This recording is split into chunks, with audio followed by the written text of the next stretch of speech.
How you doing, guys? Good. Good, man. How are you? Good to see you. I'm glad I got both of you together because both of your characters at the end of season one were in some pretty dark places. Uh, Hmm. Chase, you were banished off to Sandusky, Ohio, and ATrain, you're a madman having a heart attack, having killed your girlfriend. What's in store for season two? Are we still in those dark places, and what can you tease about where both of your characters will be going? Go ahead, Chase. Yeah. So yeah, the Deep's pretty much in the exact same place, which I was kind of excited about, to not like gloss over any moments sort of after that. Like sometimes things Hmm. do where they just pick up and it's all good. Um, so I had to, reshave the head, and it was cool to pick him up. And I mean, maybe some time had elapsed, but he was definitely, at a bit of a rock bottom and sort of at a very, very dark place.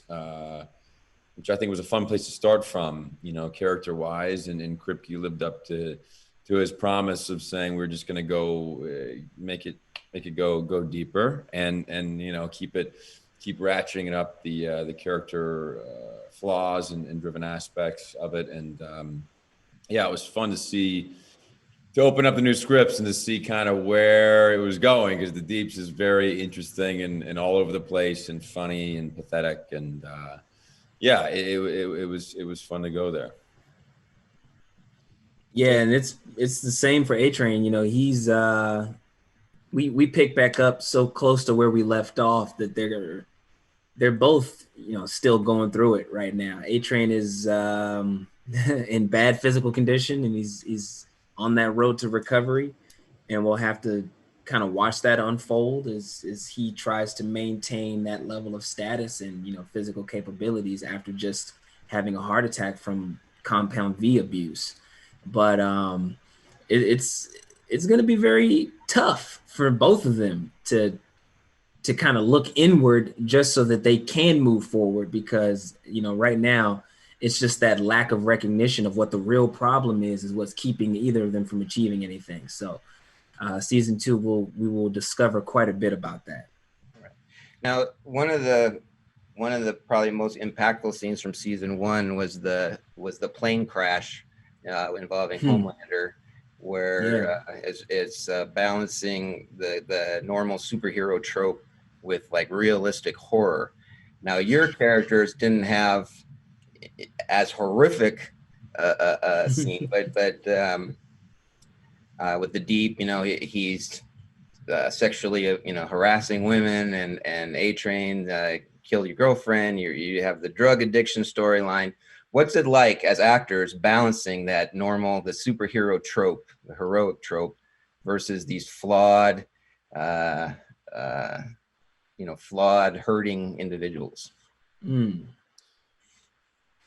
It's not easy. It's tough. I had a difficult time being able to make those transitions back and forth when there was that scene where ATrain goes down to what was essentially some far off town in Mexico, where he ends up killing Popclaw's girlfriend, and it happens while using like superpowers. He's like moving fast and he's really emotional, and there's all these things bubbling inside of him. There's what's happening back at the Seven Tower that's in the back of his mind, and there was all these different elements involved. And that was actually very difficult. That might have been my hardest day on set, to just grasp everything that was happening and to try to make it come across on screen so that it wouldn't just be going through the motions. You know what I mean? Luckily, though, everyone involved in the show kind of knows that we're encompassing more than what we're used to. So everyone is very patient and understanding, and it was a team effort. It was a team effort. It was nice to have a little bit of assistance there with just people to talk to kind of get my head in the game. And then, we have the best special and visual effects teams that I could possibly imagine that we could ever have involved in this show. And they're so helpful in making those things come to life. And yeah, it's a balancing act, though. It really is. It's a balancing act.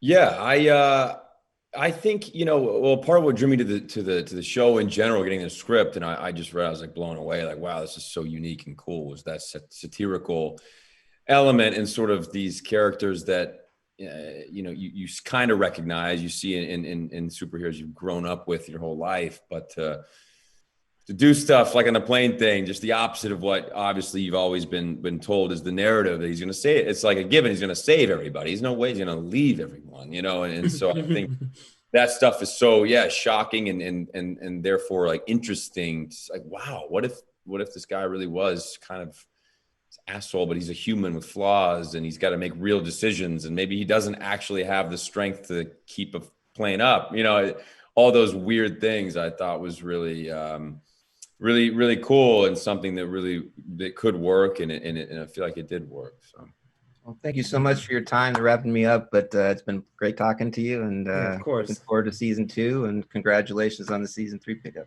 Joe, thanks, you. Thanks, Joe. Talk, nice talking to you too, man. Yeah, take care.